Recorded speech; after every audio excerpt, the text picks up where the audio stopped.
So I feel like we need to talk about the fact that two men that are is 79, one is 83, I believe. Yes. Is this a porn we're talking about? Which way am I aiming my mind? It's a porn that I feel like both of us sadly would watch. Al Pacino at 83 years old and Robert De Niro at 79 years old are both either expecting a child or just had a child. Well, What's Robert De happening? Niro, whoever I don't know the name of his child's mother. They've had a child, and Al Pacino is expecting a child. What's happening? Why is this happening? I don't know. Why is a 79-year-old bringing a child into the world? I mean, I don't like. I know what it is because like there's like some 29-year-old that's like S-ing D that wants to get into the will. Like I get that part of it, but like sure. But you this would kid's gonna grow think- up without his. You already know he's gonna grow up without his father. You would think that Robert De Niro would say, "No, I shouldn't have another child." He has 7 children. Do you think that? What is the process even like when he is intimate with a woman? Like, does he look at her and just say, if you do get pregnant, I'm not going to be involved? I don't even think there's conversations are being had like that. I think he's happy that someone that's not 79 also is like happy to like see him naked is what I think is happening. Yeah. Like that's what I think, but like it's out of control. What kind of porn do you think they watch? I Like, don't even there's wanna no way know. he's just like popping a pill and then that's the part that confuses me the most is this an engineered pregnancy, or are these men able to participate in the creation? Because if so, I've been very misled about what happens when you're 80 years old with your with your penis. Can we say penis here? We can say penis. Great. Penis. I don't know. Like, no, there's like Cialis, Viagra, whatever the generic versions are. There's a cocktail that's being made beforehand. But I thought that was for people like in their 60s. I feel like those things would kill someone Al Pacino's age. Oh, you think? Yeah, I guess you're right. I mean, he's done worse. No. He has children with Beverly D'Angelo, who I am obsessed with. Do you know her? This actress, No. she was the Is mother. This the She's the original mother in the Vacation films. Beverly, she's got a very smoky voice. Yes. And okay, here I am. I'm seeing her. Yeah, she's really fierce. And they've had, I think behind this baby, she has the youngest of Al Pacino's kids. Twins. Yeah, and I'd be afraid of like dethroning Beverly D'Angelo. I would think that she'd come after you, that she'd want the most recent children. I mean, it's just I don't get it. Like, I just don't get it. Like, why are these people not being held accountable? Well, I mean, they are going to be held accountable. He's going to have to. No, I'm saying like why is everyone freaking out? If Dame Judi Dench was a mother at like whatever age she is, your girl, people would be having a fucking mental breakdown. If Meryl Streep was like, I'm doing a surrogate child and I'm having a baby right now, people would be jumping out of windows. Am I wrong? You're not wrong. I mean, I think I'm sitting here quietly because I know what I want to say, but I don't want it to come out rudely. But I just think that even people who are raised solely by their fathers, when you think of parenthood, you don't think of the dads doing most of the work. I mean, I think that is, no matter what your generation is, it's like people would be outraged because mom has to be there all the time. That's what people think, that a mother has to be there for their child, and it would be cruelty to the child for a mother to have a kid when she's 70.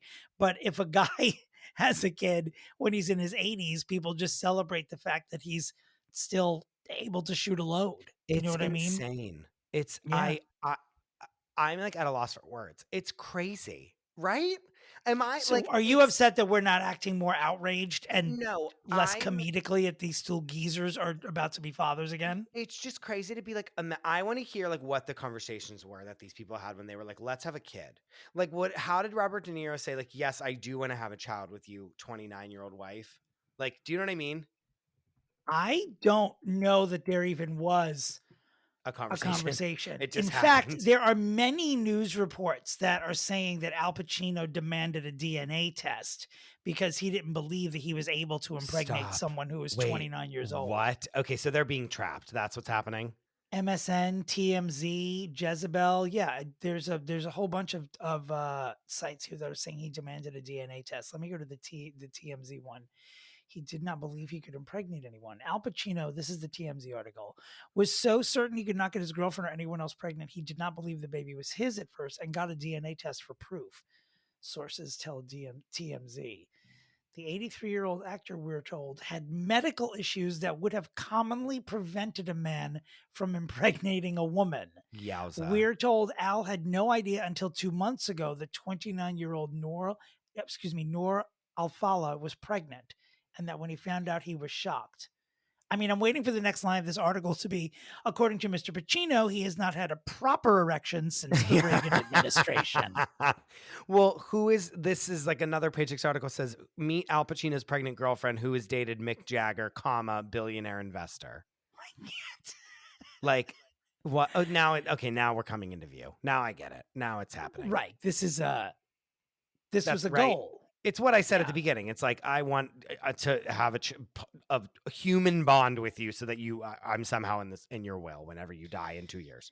But how much, how much money you think you're going to get? Like, if you have Robert De Niro's 7th child. Yeah, you're right. What you can, first of all, so he's going to divide up his estate into 7 people. You think his adult children are going to be like, yeah, I'm not going to fight having to split this 7 ways with a fetus. Like literally like a newborn child.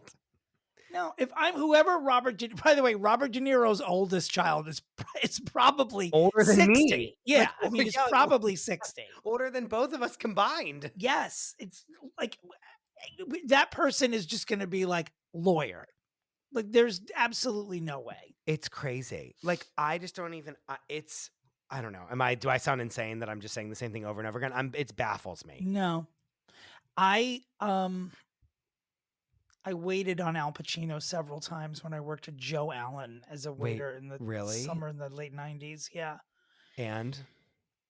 Utterly silent, didn't engage at all, only to barely whisper his order. Yep. Not unpleasant, but no eye contact, no trouble, but no sort of, I don't remember him under or over tipping. He was just sort of just there. One time I'd been waiting on him for about 15 minutes before I even realized it was Al Pacino. Everyone in the kitchen was going nuts. I was like, oh shit, I waited on him before. And I just didn't even recognize him. And I mean, look at these pictures on Page Six. I mean, he looks like the Crypt Keeper.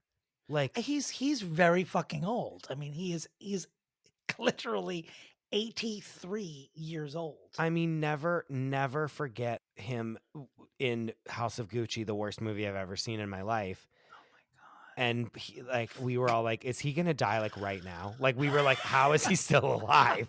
Like, oh wait, this Page Six article. This Page Six article is like her previous relationships, and it's pictures of her and Mick Jagger, and she's like happy as a clam.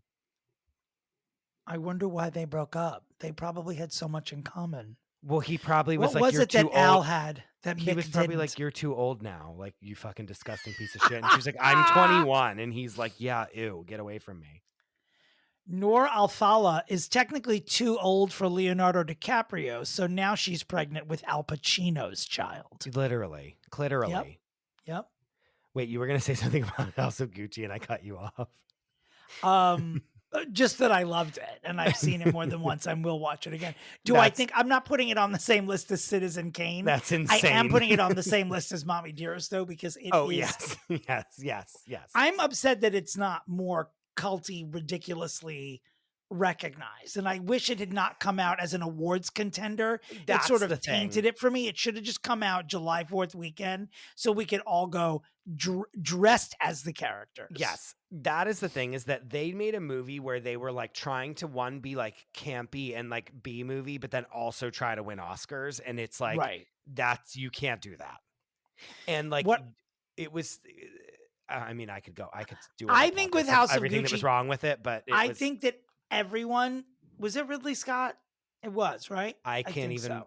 commit it to memory who it was. I think that the director and the entire cast were pulling a Joe Millionaire on Lady Gaga. I think everyone involved with the production knew that it was camp and nobody told her. So she delivered this performance that was like, that is like so earnest and so like over the top into trying to get an Oscar way.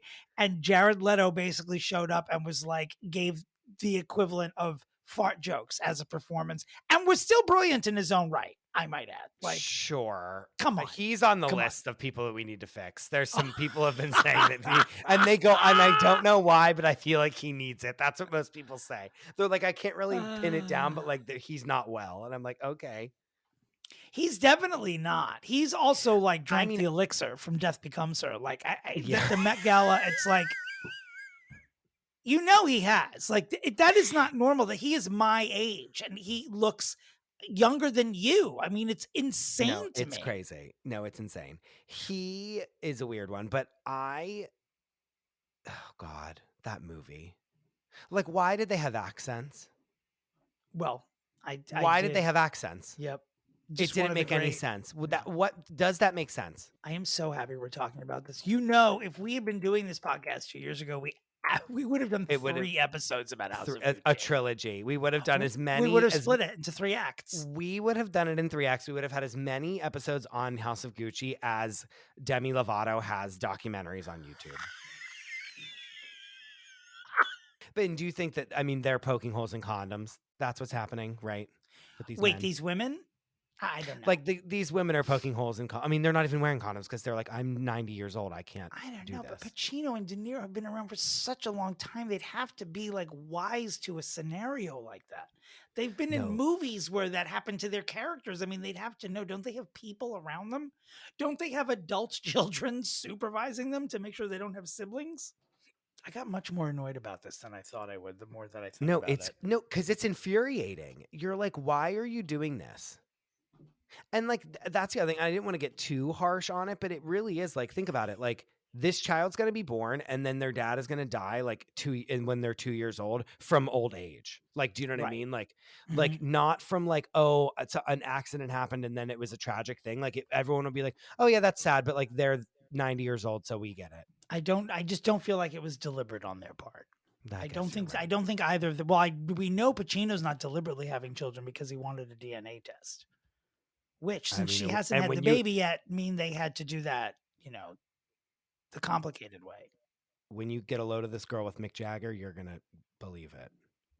That it wasn't looking at her now. Deliberate. I mean, she is, look, I understand what Al Pacino sees in her. She's quite beautiful. Fetching. Oh, she's absolutely beautiful. That's not what we're here about, but it's just she crazy. Smokes cigarettes. No, I'm not interested anymore. I hope. Oh my God, every picture of him is I hope he sues her for full custody. Can you imagine someone ordering Al Pacino full custody of his infant? I mean, if you see these photos of them together, he looks like he doesn't know where he is. No, it's like, it looks like Weekend at Bernie's and that he's Bernie and she's just carting him around. Because that's like what it is. This is insane. Well, I mean, what else is there to say? What are we doing wrong, ladies? What are we doing wrong? Speaking of fucked up families. Speaking of people that are older than sin, here we go. Forget one-size-fits-all diets. With Noom, you get a personalized weight loss plan that's tailored to your lifestyle. Have cravings? Food FOMO? Noom can help you lose weight while still enjoying your favorite foods. Noom's users love the flexible approach, blending psychology and biology to help you lose weight in a way that's sustainable for you. Plus, you can rest assured Noom's approach is grounded in science. They've published more than 30 peer-reviewed scientific articles describing their methods and effectiveness. Stay focused on what's important to you with Noom's psychology and biology-based approach. Sign up for your trial today at Noom.com. This episode is brought to you by Huggies Little Movers. Huggies knows that babies come in all shapes and sizes, and their tushies do too. Huggies has more curves and outstanding active fit. Parents know that there's nothing worse than an ill-fitting diaper, especially for active, wiggly babies. Huggies Little Movers are curved to fit all curves, so babies feel comfy no matter how much they're moving around. And we all know they're moving around a lot. They also offer 12-hour protection against leaks, which is a game changer. Get your baby's butt into the best fitting diaper. Huggies Little Movers. We got you, baby. All right.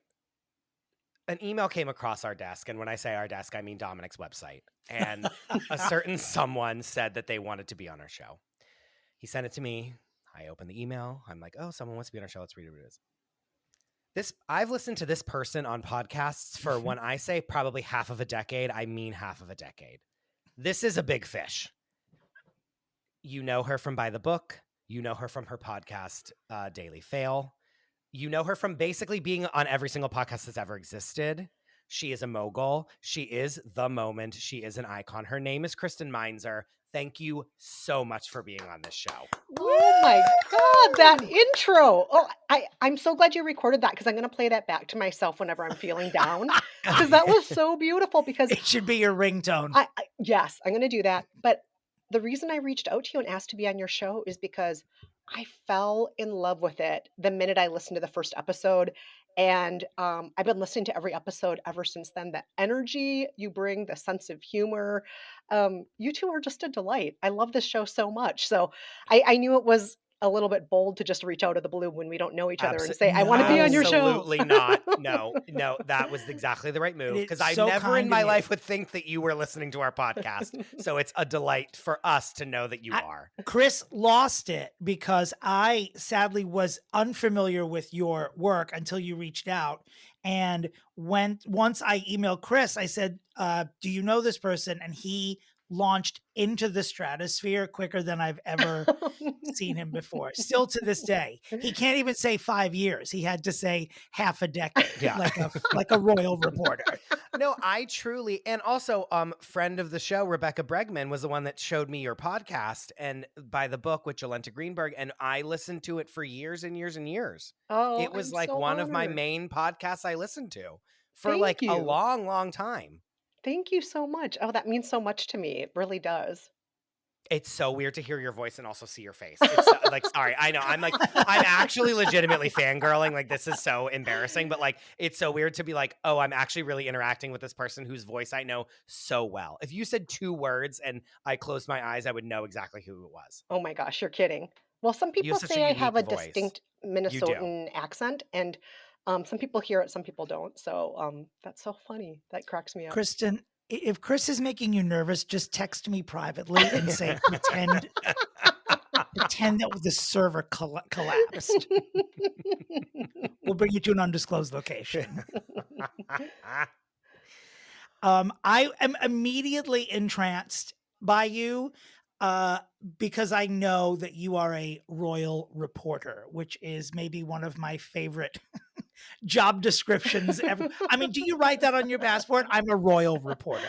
I have mentioned it at passport control. Like, for example, when I was on my way to Harry and Meghan's wedding, oh, what are you traveling for? Business pleasure? Oh, Harry and Meghan's wedding, covering that. So it does come up every once in a while in odd places. That's one of my many jobs I have.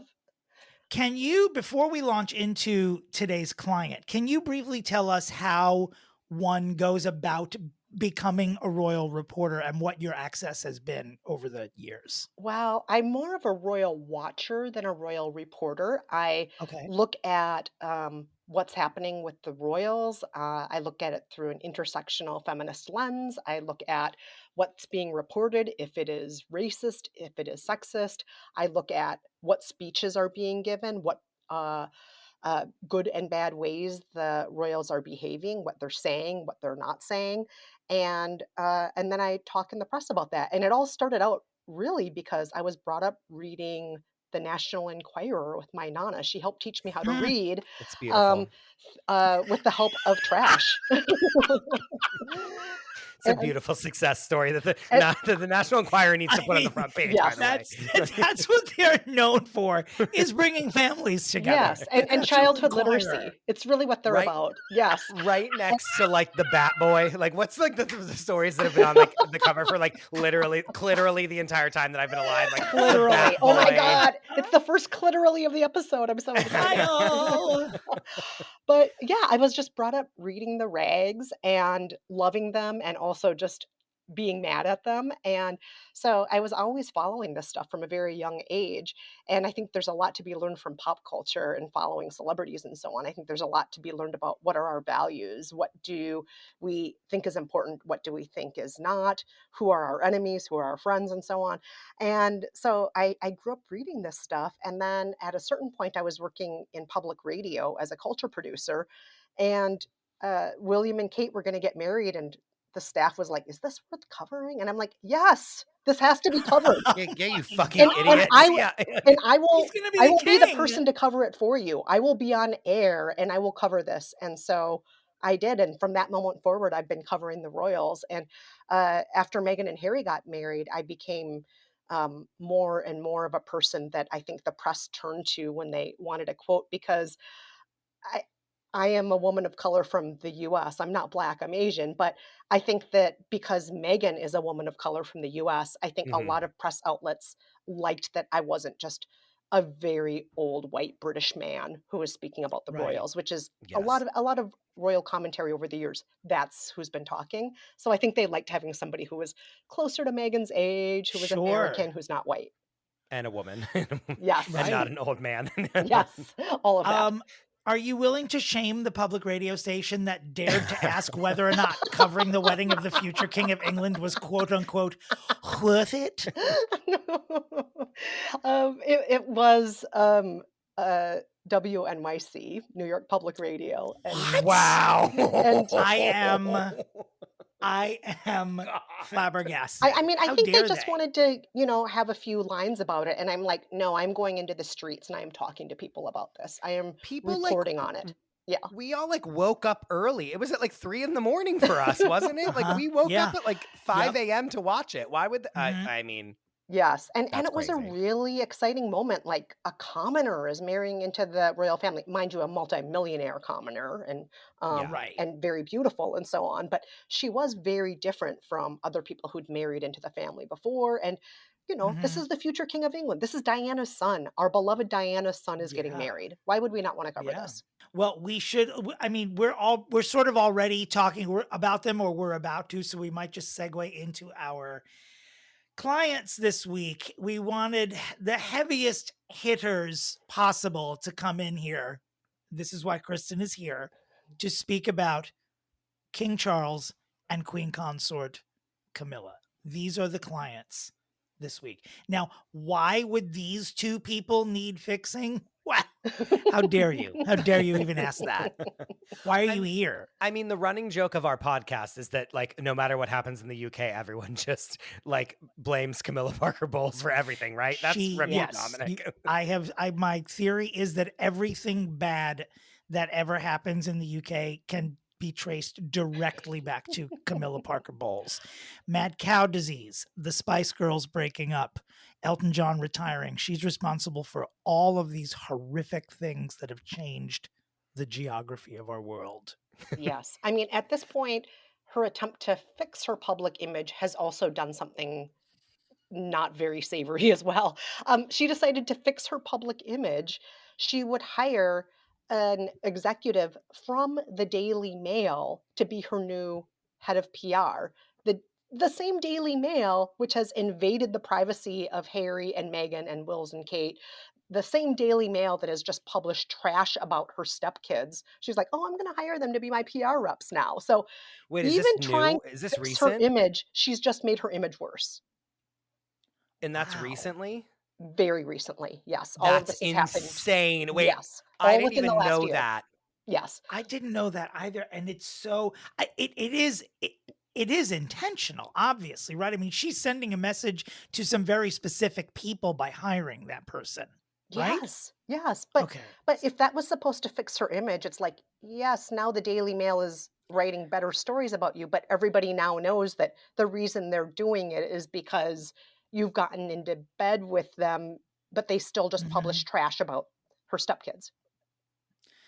Huh. Oh God. That's really bad. It is. He This doesn't is a care. I bad don't think PR he move on he her must part. not care. Very bad. Well, and the thing that's funny is like in Harry's book Spare, he like alleges that she has a really good relationship with them. He basically alleges that Camilla like was the one feeding all the stories to them, and this like Yes. Yep. definitely confirms that question mark, right? Yes. And I mean, that's not speculation. It is very public that That's she fact. hired the Daily Mail editor to be her person, like her PR person. So, so yeah, that's not gossip. That's just a fact. She's so cunning. Here's another fun historical fact. In 2004, I was in a gay bowling league, and the name of our team was Camilla Parker Bowls. I'm not even kidding. That is so good. That is And so we good. misspelled the last name. Oh It's my absolute gosh. truth. I love that. Did everybody cheat on their spouses in your bowling league and pretend to be tampons? I mean, eventually, yeah. I mean, yeah. I swear that that's true. And the following year, we were Beyonce Bowls. Oh, okay. Okay, that's See good. how gay and stupid this bowling league is? No, that's not stupid at all. That's brilliant. It's brilliant. Where did you do this bowling league? At Chelsea Piers. I'm dead. Of course. I swear to you. Where else? Oh my God. I am really struck. I mean, you know, I'm sitting here as you're telling us these circumstances, Kristen. I'm thinking like, wow, like Camilla's really cunning. And I'm sort of surprised that I am even bewildered by how cunning she is, given what she's already accomplished. Literally. And no, you know, we only slut fame on this podcast for sure. And it's not, there's nothing here about sex or physicality or anything going on, but she wormed her way into a situation that she had been, I guess, left out of, and she wanted in it, and she got there. I know it's like, it's so long and complicated because I feel like, I don't want to throw so many details, but like Diana knew about Camilla when she married Charles, didn't 100%. She? Yes. She came across a gift that Charles was giving to Camilla. I believe it had 2 engraved C's in it for Charles and Camilla. And Diana's like, what's this? He's like, oh, it's for my very dear Camilla. And it's like, should you really be giving these kinds of intimate, personalized engraved gifts to somebody else when I'm about to be your wife? Really?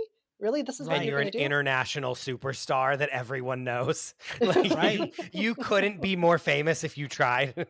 Right. Yes. And I mean, I don't want to just blame Camilla here. This is something that, like, Charles, if he would have had a spine and stood up to his mom and said from the get-go, like, I actually really like Camilla, I want to marry her, if he hadn't flip-flopped so much on Camilla.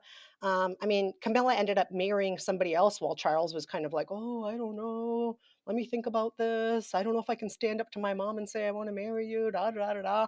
And then meanwhile, Camilla got tired of waiting and married somebody else. And maybe if Charles was a little bit stronger, he would have just been with Camilla from the get-go and married her, but he didn't. And then eventually his mom's like, well, you have to marry a suitable girl, a barely legal teenager, and here's somebody who's aristocratic. Because he was like your cousin. He was old. He was like, wasn't he 30 or in his 30s when he married Diana? He was in his 30s, and when they got engaged, she was 19. And she came from a pedigree line, and Camilla didn't, right? No. Camilla comes from the aristocracy as well. They both do. But then what was the issue? Why couldn't he just get permission to marry her? There's a few different ideas out there about maybe why he couldn't have. You can say it's her hair here, Kristen. You're safe. No one's going, oh, it's 2023. We don't talk about people's physical appearance. But the hair, though. The hair, but I mean, one of the main reasons supposedly was because Camilla was not a virgin. And you know what? apparently people in the royal family used to care a great deal about whether or not I virgins were mean, marrying into the family, which, like, who cares if she's a virgin or not? Um, but that was apparently one of the factors that came into play about why Charles couldn't marry her. Because she was experienced to know what she liked. Apparently, that's a problem. Well, the thing that's funny is, like, if you want a refresher on this whole thing, you can just watch the most recent season of The Crown, because they Crown, like, right. really delve into it, like in the last, or maybe the last 2 seasons, really show you everything you need to see. The Crown made me want to be Camilla's drinking buddy, to be honest. Like, if I don't know who they are before I'm watching The Crown and I just meet them for the very first time, Camilla's the one I'm texting. Yeah, morning, correct. Probably. Of the two. I think they made her seem like a dynamic, sexy character on the show. Yeah. Yeah. And they, I think, fairly depicted Diana as very naive and childlike because she was a child. Because she was a child. Yes. Right. Right. I mean, 2 years earlier, and Charles would have been pulling a Wilmer Valderrama. So, Oh, Seriously. we've had him pop up on this podcast way too many times for my liking. oh gosh, she was so young, Well, and he was supposed to date her sister, right? Wasn't he supposed to go on a date with her Originally, sister and yeah. like met her and was like, "Ooh, you're younger and prettier." Like, ding dong. but it was actually Diana's older sister, and Diana's older sister's like, not feeling it, not into you. Wow. Can you imagine? Can you imagine? Which I just love. I just love that Diana's older sister's like, I'm gonna pass on that. No. Well, don't you love too that they like made Charles in like the most recent seasons, Dominic West, who's like, in my opinion, one of the most beautiful human beings to ever walk this planet. And I'm like, to go, like, it's an absolute crime against humanity that King Charles is being portrayed by like one of the hottest human beings alive. It's a little Like, weird, that isn't is- it? Like, did he have That's hand in what that pushed. casting? That's what pushed Queen Elizabeth over the edge. That's why No. she finally died. My son Because is not she was this good like, looking. you are I'd rather die than literally- watch this. But like, you're giving me Imelda fucking Staunton, and Dominic West shows up to play this horse that I gave birth to. Are you insane? And she passed away. It That is true that- Dominic and, West like, casting is stunning. It's like, it is insane, especially because like the Camilla that they, or I mean the Diana that they cast is like looks exactly like her. Do you know what I Yes. mean? Like, it's like, Mhm. if you close your eyes and open them real quick and close them again, you would think it was Diana. Yeah, Like, you know what I mean? Like, she actually looks would. exactly like her. Yep. Yes. But can we just talk about some of the other things that, like, Charles has let's- done wrong, other than, like, it's not just that he married a barely legal girl and didn't stand up to his mom. It's like, can we talk about Tampon Gate? Do we all know about Tampon Yeah, Gate? no, I was going to say, let's stop please. beating around the bush and just get Let's to just it. get literally. Let's get to beat it. around the bush. In the bush, or Yes. in between the bush. Like, what? First of all, Tampon Gate should be spoken at a campfire with everyone's family annually. That's how important it is.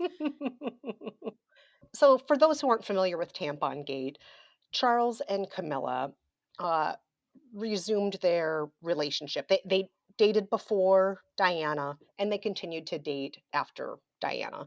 And I'm during, using the but word sure. date politely here. Date is not really what they were doing. Camilla was actually Charles's date to his own wedding reception. Is that weird? It's so strange. It was so weird. And, they would call each other up. They would spend time together. All of their vacations would be set up. All of Diana and Charles's vacations would be set up. So they could be really close to Camilla on all her vacations and so on. And when they would talk on the phone, Charles and Camilla would, I guess what they thought they were doing was talking dirty to each other, but the rest of us would say, that's not very good dirty talk. That, like, because his dirty talk included, I wish I could be a tampon so I could live inside you forever, which, by the way, toxic shock syndrome. That's what's going to happen if you leave a tampon in forever. That's not something you want to do. Like, what's going to happen to that God. tampon? It's just going to be a big ball of bacteria, right? There's a reason why the box says do not leave in for longer than 8 hours. Well, Toxic shock. that sort of shit does get the royal family hard, apparently. Cousins I mean, and it's- bacteria. Those are their two It's favorite things. creative.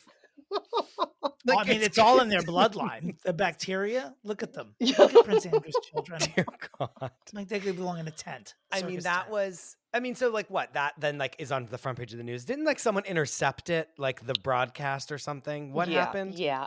There was some phone tapping going on, and they hit the jackpot. They didn't think they were going to come across that. Can you imagine being the reporter that day who hears that for the first time? It's just like, I would first make my own copy and save it on my phone just to prove that I was the one who found it. I didn't even know who I would call first. And like, what do you even say? Like, so I would hold it hostage. I I'd don't just even- be like, yeah. I have this. I'm not giving you. I mean, guess it's I would crazy. call like Tampax or OB or one of those companies and say, I think I have a great idea for your next advertising campaign. This is how great tampons are. The future king of England has to be endorsed one. not only endorsed your product, wants to be. Yeah, your he would like product, to be, Wants to be your product. Yes. Yeah. But So obviously that was like like obviously this then becomes front page news and like the entire world then reads that for this months. happened. And Like it's- there's Saturday it's- Night Live skits about it. Yeah. yes, like they're dragged through the mud today, still right now. We're We doing it still right talk now. about Tampon Gate today. And Yes, it's been decades and we still talk about it. and this is while he's with Diana, correct? Yes, it is. They're married. Diana's alive and married to him, and this is what comes on front page news. Yeah. Yeah, So that's if that's not something we need to fix, I don't know what is. that definitely needs I to know be this is fixed. rude. I cannot shut my mic off, but I have to lower my desk. So Okay. I don't. Go for it. Go for it. I'm leaving this in the podcast. Don't you dare. I have to lower it. It literally sounds like so like grandma's in literally her like, no, motorized It's like staircase. Dr. Evil. It's like Dr. Evil. Like Well, before you got here, Chris was like, "Are you going to stand?" I said, "I am for the whole first one," and we're halfway through it, and I'm like, "Oh, God. Oh." wait, where were I'm gonna just I wish I had Camilla's stamina. That's all I could say. Her perseverance. I can't even stand for 20 minutes. But there's also so much more to fix beyond all of this, don't you think? With Charles and Camilla, even today, not just in the past, not just in the Diana years. Like, Sure. I still Well, think it's a there's more to fix it's now. it's a onion with that we're peeling many layers back, because it's like you want to fix them personally, like to see if they can shine up their own image, but I'm also thinking about, are we fixing the monarchy in general? Because this is sort of, they're a fun duo to be the duo ushering in a new era of the monarchy. You know, they are But the thing that's old as sad- hell and very unpopular. So yes. for them to be the ones who are sort of taking the mantle from the longest serving, most beloved public servant in the history of that nation is just like, you're going from Queen Elizabeth to the tampon lady. It's just, there's a decline in the perceived elegance of the institution with them there, and they have to fix it. Well, and it's hard because like you go from Queen Elizabeth, who's the longest reigning monarch. Tell me if I'm wrong. The longest reigning monarch in the history of the crown, correct? Yes. She would have to be, right? Yeah. And like someone that has been the queen my entire life. You know what I mean? Everybody's entire life. Everybody who's alive on this planet. More It's- than yeah. 2 of your lives. Yeah, Yes. true. More than 2 of my lives, actually. You're right. Yeah, And like, yeah. to go from that, someone we've seen so long, to someone who we like, when I was a kid and we like learned about the British like crown, like we would joke like, oh, he's never going to be the king because she's going to live forever. Right. Like that's like, this is like the inevitability of like he's like been the butt of the joke the whole time. Like Yeah. Harry is like despair and is like upset about it. Like at least you're not your fucking dad. You know what I Yeah. mean? Right. Who like everyone is like, LOL, you're still like a baby because you've never had to actually have any responsibility because your mom has been the queen your whole life and like Yeah. will never die. And he gets his job in his mid-70s. Like, now it's Yeah. time for my Can job. you imagine? In your mid-70s? No. And it's Ugh. like time to hang it up at this point. That's what's crazy. It's like I feel like so many people were like, it should just skip right over to William. Like it should just be William and Kate. Like we should Yes. just get rid of like I think he considers that as well. I'm sure he isn't thinking to himself that he's going to be in that job when he's 95. I think that he probably does want a few out of the spotlight years with Camilla, who I hope he calls her Cammy because she deserves it. Like behind, like when he wants to spend like 5 or 10 good adult years with Cammy, alone, being in love in, you know, in one of their cottages upstate or up country. What is it fucking called? The countryside, up in the countryside. One of their No, spare I think their he's spare had plenty of castles. time with Cammy to do that. They've been, enjoying all Yeah, of they've their never had to do castles anything, this whole thing. Dominic. Yeah, It's like right? maybe you should work because I guess. I don't know. I, I I think that they are very precious. They did not have to pay any inheritance tax, by the way, when the queen died. They're worth billions of dollars. And to me, that's also very bad for their public image right now because they have a real cost of living crisis in the UK right now. Some people are like, "Ooh, should I Right. pay for my electricity or for food for my kids today?" And Right. meanwhile, you have these billionaires who are choosing not to pay inheritance tax. I mean, this is also like something that needs to be fixed. When I was in London in December, we came home like, I want to say at like 11:30 midnight one night. We were going to our apartment and there was like, I don't want to say a garbage truck, but like looked similar to a garbage truck, but smaller.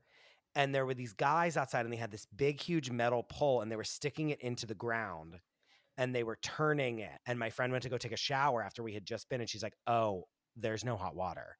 And so she took like a cold shower. And the next morning, all the hot water was on and it was fine. But when we came home that one night, I was like, they're turning our water off.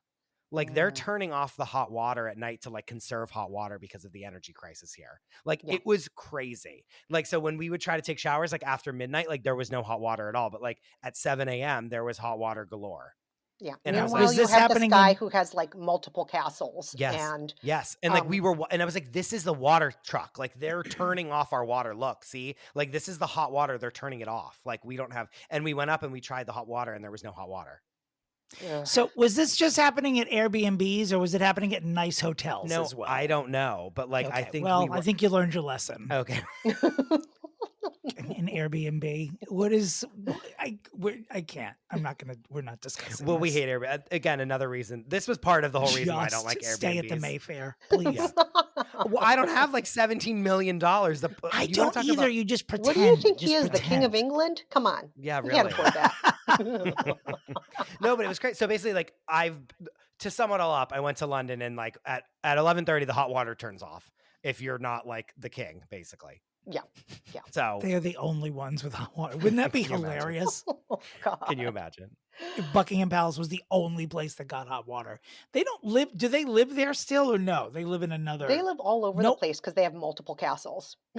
Mm. They have so many castles and they'll say like, oh no, but I don't live there. I just summer there. Oh, I just am there for the holidays. I'm just there. And it's like, no, you like rotate between like half a dozen castles all the time.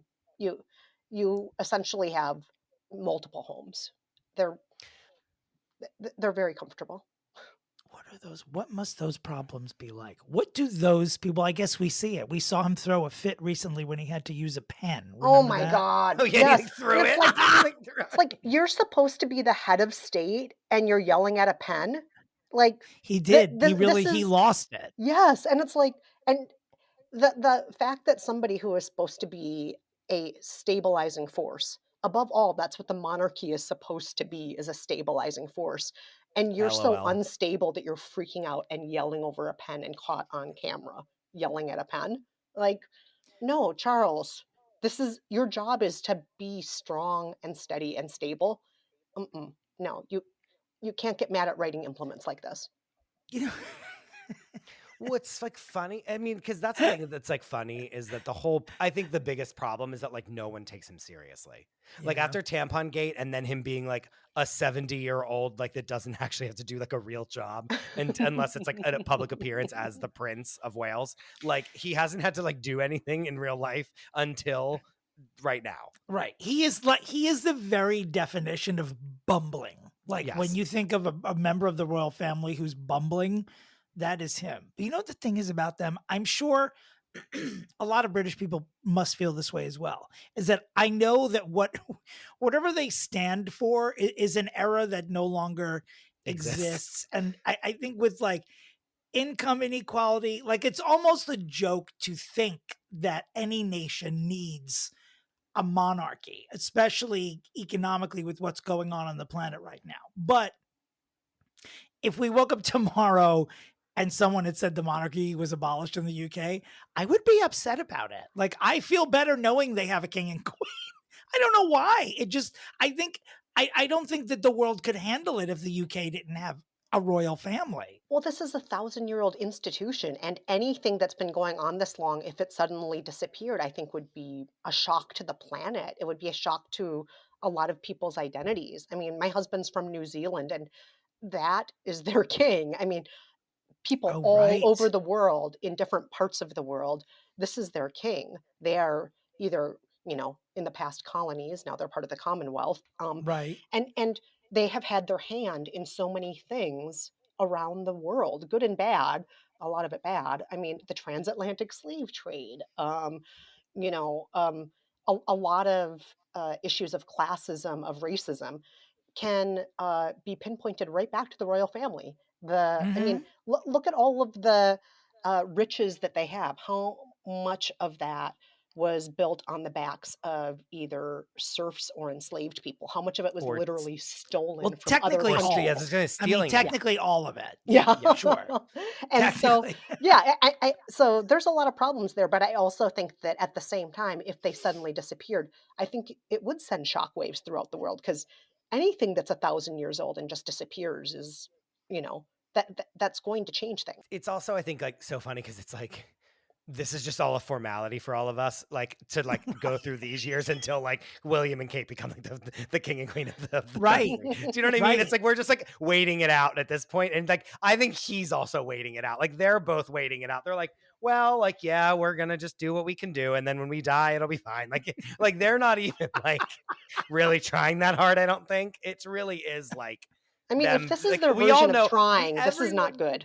This is really bad if this is their version of trying. Yeah, everyone knows like what the situation is, including them. Like, yeah, I mean, and yet at the same time, they're not going to abdicate, because Charles is like, you cannot rip this out of my cold dead hands. No, he's like, I've waited. Because I have waited so long for this. This is the reason I had to marry Diana, that teenager who I didn't even like.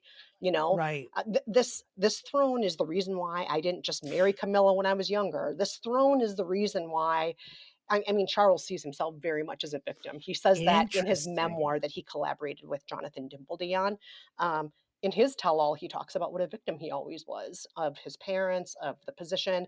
And now at this point, I just feel like he's like, I've been victimized this long. I am taking this freaking throne. It is mine. This is why I've had to suffer. I am not giving this up. That's how I see it.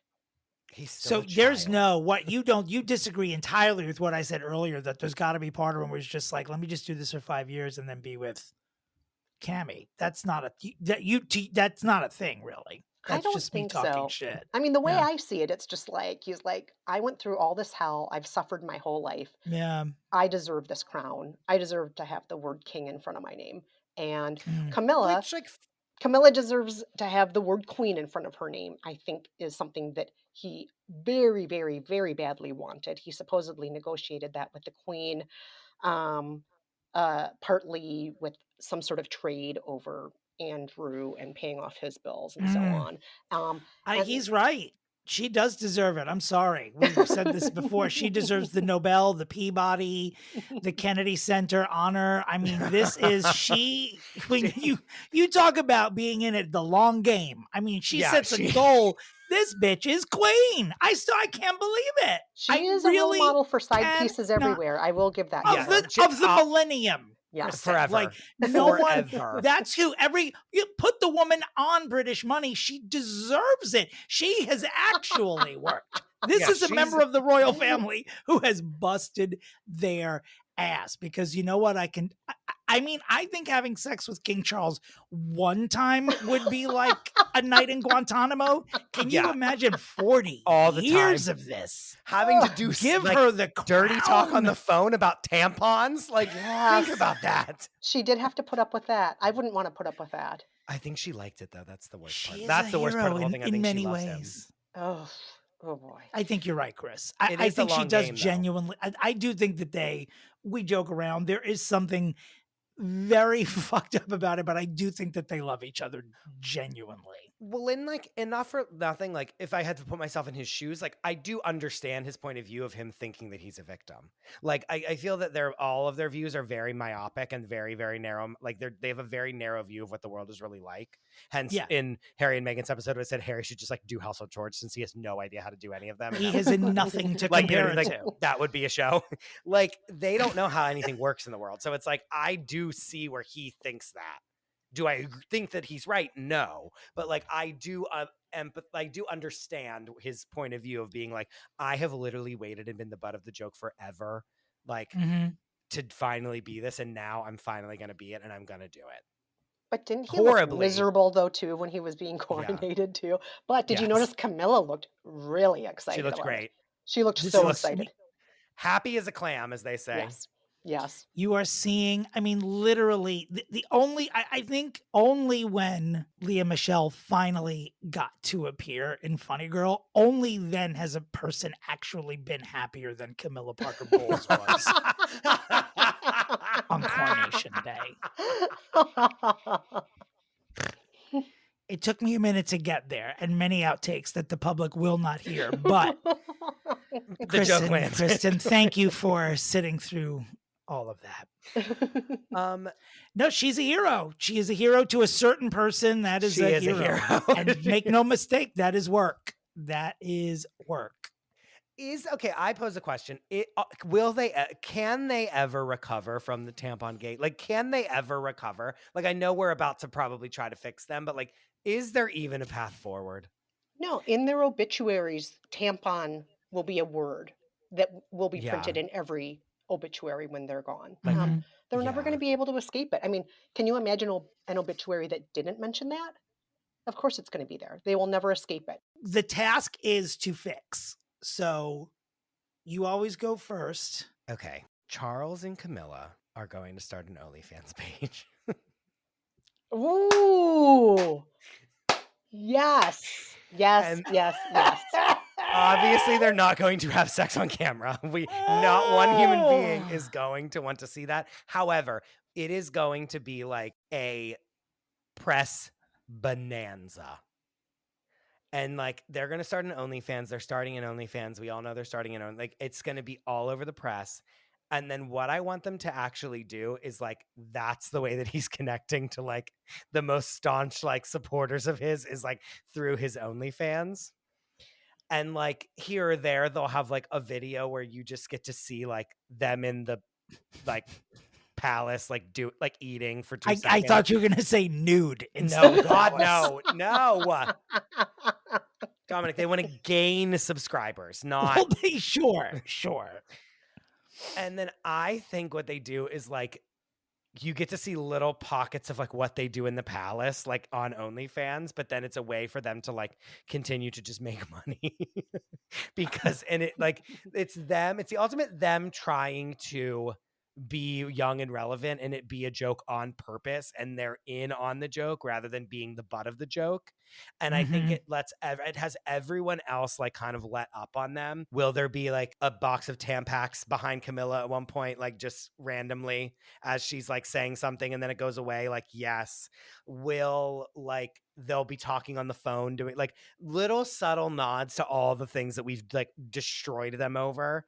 And like they in their own way get to like make fun of themselves for the first time ever and like deflate Tampon Gate that way. Sure. Because they're still fighting against Tampon Gate, in my opinion. Like they're still just the people. Like if I called my mom up right now and was like, what do you think of Charles and Camilla? She would be like, remember when they were like talking dirty on the phone and it was disgusting? Sure. And I'd be like, yes. Like that's what, you know what I mean? Like everyone that's all anyone remembers about them. And so it's like they have to get over that. And they've spent 30 years not addressing it or trying to like combat it. And so they're finally going to like take that down and then they can move forward with the public of the world. Now, is the money that people are paying to follow them on OnlyFans, is that going to somehow go back to the people or will they have to pay taxes on that money? Please? If I was smarter, I would have said yes. So like I could have had that in my original pitch, but yes, it should absolutely go to like something that's not them. so that you would, like, we would all sign up. Like the three of us would 100% sign up if they had an OnlyFans and we knew that like the money was going somewhere good and we had no idea what it was going to be. Right, correct? Yeah. If there were nudity, yes. Maybe like to help the energy crisis, to like any of the myriad of problems in the UK, they could just address with that money. Nice. And that's my pitch. Nice. Charles, Chuck, and Cammy. Let's call. First of all, phase one of this rehab is they are only to be known as Chuck and Cammy. I need to see them almost as the sitcom version of Royals, which leads me to phase two, which is Cammy needs to do what women of a certain age who are survivors and may have fallen out of favor. She needs to do what all of those women do, and she needs to go to the gays. So what she needs to do is be a full-on, she needs to start showing up at gay clubs on the weekend. She needs to start getting involved, like Diana, with gay charities, with HIV/AIDS charities, almost as it would be. Of course, people would be like, oh, she's trying to imitate her. She's like, I'm not trying to imitate anyone. It would almost be respectful if she continued the work of Diana and then just went full on, but I mean gay camp. I mean, she's showing up on talk shows. She is selling a wig version of her hair for charity for Halloween. Wait, that should just be the pitch right there. This is what she needs to do. And her being this way is going to make people like the king better, and they might actually appeal to a younger demographic. She needs to sort of become Karen Walker from Will and Grace as the queen, with an idiot husband that she complains about all the time, who you never see. King Charles is just Stan from Will and Grace. That's it. He's just Karen Walker's husband now. And she could win hearts and minds. Go to the gays, start there. We are a very forgiving people. And we love old ladies. I mean, that, especially rich ones. So I would just start there with the career rehab. Get out, party. Just, we know that she's a saucy broad. Just bring it. Let her be who we know she is. She can still be queen and act like Karen Walker. Nice. Dominick, that's a beautiful pitch. Thank you, Chris. Appreciate it. Kristen, will you be deciding between these pitches, or do you believe you have one better? My pitch is that Charles and Camilla, they can't refashion themselves. They can't rehab their image. The only thing they can do is lean in to what we already think they are. And to that end, I think Charles needs to be the new spokesperson for Ashley Madison. No. Have an affair. Why not? God. And while he is doing that, Camilla needs pitch. to lean in and be the star of the Real Housewives of Clarence House or the Real Housewives of Kensington Palace. Be that bitch. Be that person whose hair is a little bit weird. Be that person who maybe is terrible to her stepkids. Be that person. Lean in all the way. And, if that means being bitchy, so be it. If that means she's drinking gin all day, enjoy it. But be that mess. Be the mess that we all really think you are, Camilla. And Charles, enjoy your new job being the spokesperson for Ashley Madison. Lean in. Wow. Don't try to rehab, just lean in. I mean, imagine a reboot of Ladies of London on Bravo with Camilla as the head. Now that what's her name's in Dubai, like imagine Camilla is the center. Wait, can we just talk about the guest coming on and giving the circus pitch instead of one of us? Yes, we always have one reasonable, one circus pitch. You are fully circusing. You're more circus than both of us combined, and I said they should do an OnlyFans. I just think sometimes in the face of whatever catastrophe it is, we just do better leaning in. Why deny it? Why rehab it? Just lean into whatever that thing is. We've seen people do it over the years to great ends. why not do it Charles and Camilla or Chuck and Cammy? Chuck and Cammy, lean into that. Just lean in. It's funnier when people lean in. People see that you have a sense of humor about yourself. And you know, it keeps the interest alive. They're basically the Osbournes, but in Kensington Palace. Like, that's what you want them to be. Yeah, just lean into it. Be it all the way. Do it all This the is way. a tough one. This is, I think that all three of these pitches are pretty good. If I'm being serious, like Kristen's is a real contender. What do you think about opening? What if we do something unprecedented? Oh, here we go. This is what we love to do. And open it up to a vote to the public. What if we let everyone decide which of these pitches they like the best? Okay, if we do that, I like this idea. Okay, here's what I was going to say, and we can cut all this part out.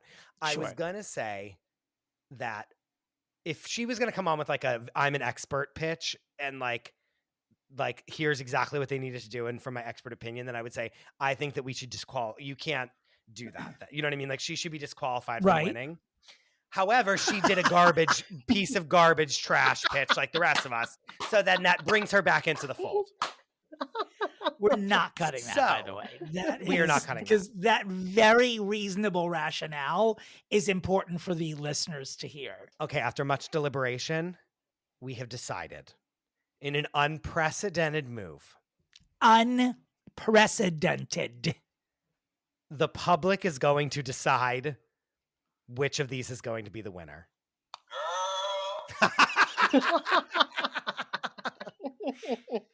The way that we're going to decide this is by putting it on our brand new Fixing Famous People Instagram account. Oh, you can go to that even sounded sexy. If you go to any of our Instagrams or our stories, you can find the Fixing Famous People Instagram account. And in the stories will be a poll of who should win this pitch.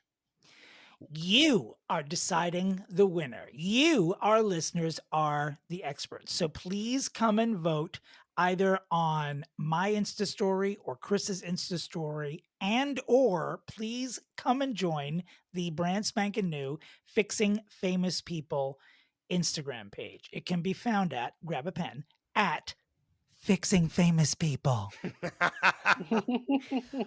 And at the end of that poll, we're going to find out who wins.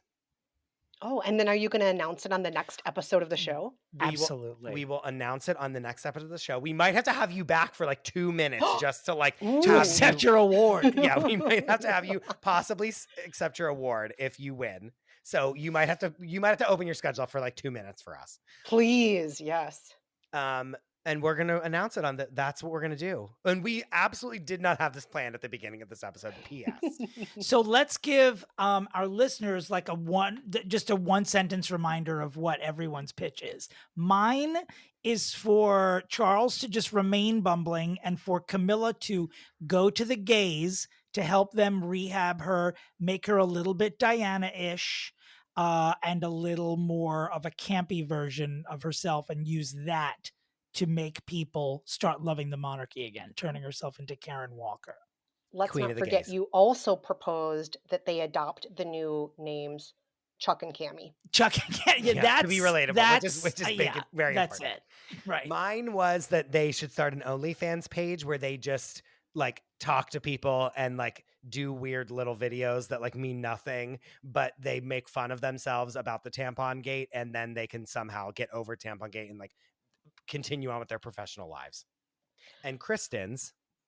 Mine is that Charles and Camilla, aka Chuck and Cammy, lean in to the distasteful things that we all think about them anyway. So Charles, rather than just being two-time Charles, be two-time Charles, who is also the spokesperson for Ashley Madison, the website you go to if you want to have an affair. And Camilla, you are now going to star as a real housewife of Kensington Palace or something along those lines, where you're drunk, where you're reckless, and where you don't care about anybody else's feelings. I didn't think we were leaving this episode this way. I won't lie to you all. I didn't know how we were leaving it. I love a cliffhanger. I'm super excited about this. I'm into it. Do you think that what we're doing here will somehow end up on the upcoming season of The Crown? Oh, most likely. I mean, Charles and Camilla are probably listening to the show right now, thinking about like, how do we want this to play out? Who do we want to play ourselves in this episode? Yeah. Mm. Yeah. I hope that we end up in some sort of coronation press montage in the series finale. God, that would be fantastic. So funny. All right, so I mean, we're gonna find out. We're gonna be hitting the boards. We're hitting the polls, and like, go vote, everyone, and then we will see you next week at the beginning, and we're gonna crown a winner. Kristen, thank you so much for coming on and for reaching out and for chatting with us beforehand, which was how we ended up doing Chuck and Cammy to begin with. It is a real pleasure having you on here. Oh my gosh, it has been so much fun. Thanks for having me on. And for anybody listening who wants to hear more of my insights about the royals or the tabloids, check out my podcast, Daily Fail. I hope you check it out if you're interested. And Kristen, where can people follow you? You can follow me at Kristen Meinzer on Twitter, and on Instagram, I'm at K10Meinzer. That's K10 Meinzer. Dominick? I can be found at my website, domentary.com, which will link you to all my socials at Dominick Pupa. And I will be performing my Pride show, Surprising No One, at the Cutting Room in New York on June 16th and 22nd. Please come to my website for tickets. And you can see me there on the 22nd because I will be there. That's right. You guys can find me at the Chris DeRosa. Please rate and review the show and let us know in your review who you want us to fix next. As always, I wish you both well. And where's Shelley? Goodbye.